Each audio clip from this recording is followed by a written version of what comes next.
প্রিয় দর্শক আসসালামু আলাইকুম। আশা করছি সবাই অনেক ভালো আছেন, সুস্থ আছেন।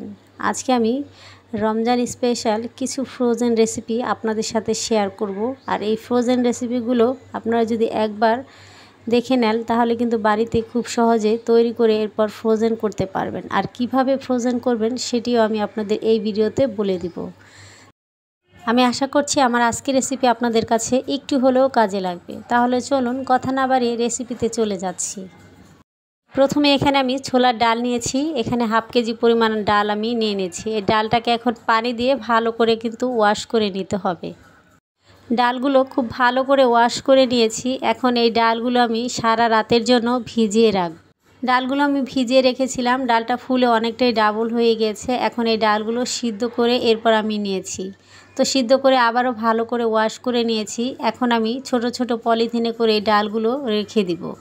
তো আমার যতটুকু প্রয়োজন সেভাবেই কিন্তু আমি ভাগ করে নিয়েছি। আপনাদের প্রয়োজন মতো আপনারা ভাগ করে নেবেন। এইভাবেই ডিপ ফ্রিজে সংরক্ষণ করব। এখন আমি এখানে খেসারির ডাল নিয়ে নিয়েছি হাফ কেজি পরিমাণ। ডালগুলো এখন পানি দিয়ে খুব ভালোভাবে ওয়াশ করে নিতে হবে। তো ডালগুলো ওয়াশ করে নেওয়া হয়ে গেলে এরপর এই ডালগুলো আমি 2 থেকে 3 ঘন্টার মতো ভিজিয়ে রাখব। ডালগুলো আমি প্রায় 3 ঘন্টার মতো ভিজিয়ে রেখেছিলাম। এখন পানিটা ঝরিয়ে এরপর আমি ডালগুলো ব্লেন্ডারে দিয়ে একটু ব্লেন্ড করে নিয়েছি। আপনারা চাইলে শিলপাটাতেও বেটে নিলেও হবে। এখন কয়েকটি ভাগে ভাগ করে এরপর আমি ডিপ ফ্রিজে সংরক্ষণ করে রেখে দিব। এখন পেঁয়াজু তৈরি করব। এভাবে আমি ডিপ ফ্রিজে সংরক্ষণ করে রাখবো। এখানে আমি হাফ কাপ ডাল নিয়েছি। হলুদ, মরিচ, ধনিয়া দিয়ে দিয়েছি হাফ চা চামচ করে। কিছু ধনেপাতা কুচি দিয়েছি আর 1 চা চামচ আদা রসুন বাটা দিলাম। এরপর হাফ কাপ বেসন আমি দিয়ে দিয়েছি। সব কিছু কিন্তু খুব ভালো করে মেখে নিতে হবে। তো আমি কিন্তু পুরো রমজান জুড়েই এভাবে করে আগেই তৈরি করে রেখে দেই। এরপর আমি ইফতারের আগ মুহূর্তে নামিয়ে এরপর ভেজে নেই। এতে করে কিন্তু কাজটা অনেকটাই সহজ হয়ে যায়। তো একটা পেঁয়াজও আমি বানিয়ে নিয়েছি। এভাবে করে সবগুলো তৈরি করে নিয়েছি। এখন এগুলো আমি ডিপ ফ্রিজে সংরক্ষণ করব। তো যখন শক্ত হয়ে যাবে একটা ঢাকনাযুক্ত বাটির মধ্যে রেখে এরপর আপনারা ফ্রোজেন করতে পারেন। এখানে আমি হাড় ছাড়া মুরগির মাংস নিয়েছি। এগুলো দিয়ে এখন চিকেন বল তৈরি করে নিব, সেজন্য এখানে দিয়ে দিলাম। আর এখানে আমি কাঁচামরিচ, পেঁয়াজ কুচি, ধনেপাতা আর আদা রসুন বাটা দিয়ে দিচ্ছি 1 চা চামচ উঁচু করে।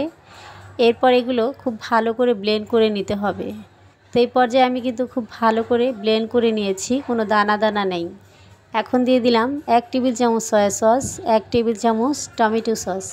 এরপর স্বাদমতো লবণ দিয়ে দিব। আর এখানে আমি 1 টেবিল চামচ কর্নফ্লাওয়ার দিচ্ছি আর 2 টেবিল চামচ ব্রেড গাম দিয়ে দিলাম। এখন দিয়ে দিচ্ছি 1 চা চামচ মরিচের গুঁড়া আর 1 টেবিল চামচের মতো রান্নার তেল দিয়ে দিয়েছি।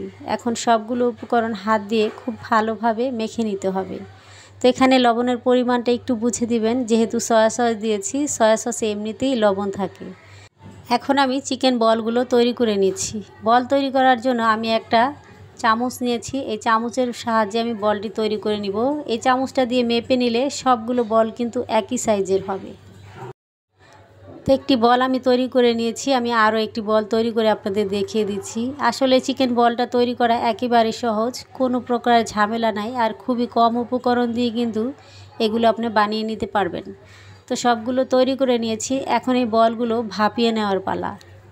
চুলে আমি একটা হাঁড়িতে পানি দিয়ে দিয়েছি আর একটা ছাঁকনির উপরে আমি বলগুলো দিয়ে এরপর 5 থেকে 7 মিনিটের মতো ভাপিয়ে নিয়েছি।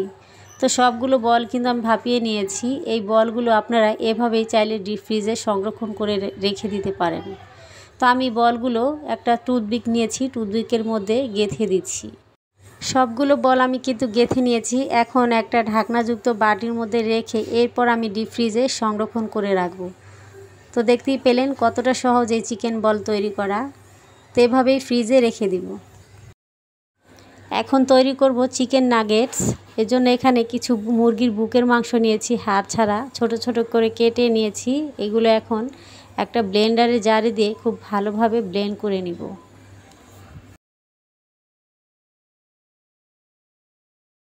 এর মধ্যে এখন কিছু কাঁচামরিচ কুচি আর কিছু ধনেপাতা কুচি দিয়ে দিয়েছি। এখন এগুলো ঢাকনা দিয়ে ভালো করে ব্লেন্ড করে নিতে হবে। তো এই পর্যায়ে কিন্তু আমি খুব ভালোভাবে ব্লেন্ড করে নিয়েছি। তো দেখতেই পাচ্ছেন। এখন এগুলো আমি একটা বাটির মধ্যে ঢেলে নিচ্ছি। এখন দিয়ে দিচ্ছি 1 চা চামচ মরিচের গুঁড়া উঁচু করে, আর হাফ চা চামচের মতো কালো গোলমরিচের গুঁড়া, 1 চা চামচ দিয়ে দিচ্ছি আদা রসুন বাটা। এরপর স্বাদ মতো লবণ দিয়ে দিয়েছি, আর এখন 1 চা চামচ দিয়ে দিলাম সয়া সস। লবণটা একটু বুঝে দিবেন, সয়া সসে এমনিতেই লবণ থাকে। তো সবগুলো উপকরণ হাত দিয়ে খুব ভালোভাবে মেখে নিতে হবে। তো ভালোভাবে মেখে নিয়েছি। এখানে আমি 1 বাটি মেপে নিয়েছি ব্রেড গাম। এই ব্রেড গামটি আমি ঘরেই তৈরি করে নিয়েছি, আপনারা চাইলে ঘরে বানিয়ে এরপর ব্যবহার করতে পারেন। তো সবগুলো খুব ভালো করে মেখে নিয়েছি।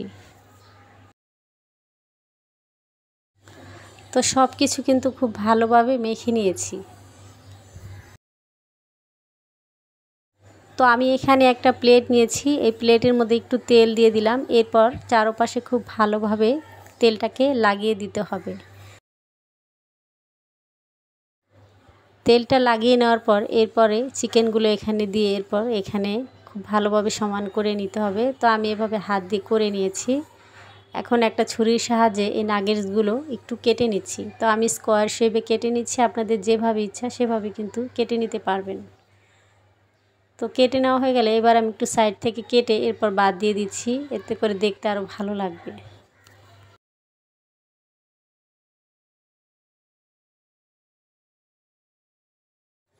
নাগেটসগুলো কেটে নেওয়া হয়ে গেছে। এখন আমি একটা নাগেটস উঠিয়ে এরপর আপনাদের দেখিয়ে দিচ্ছি। একটু ছুরি দিয়ে উঠিয়ে নিতে হবে। তো দেখতেই পাচ্ছেন খুব সহজেই কিন্তু উঠে আসলো। তো আমি চারপাশে একটু সমান করে দিচ্ছি।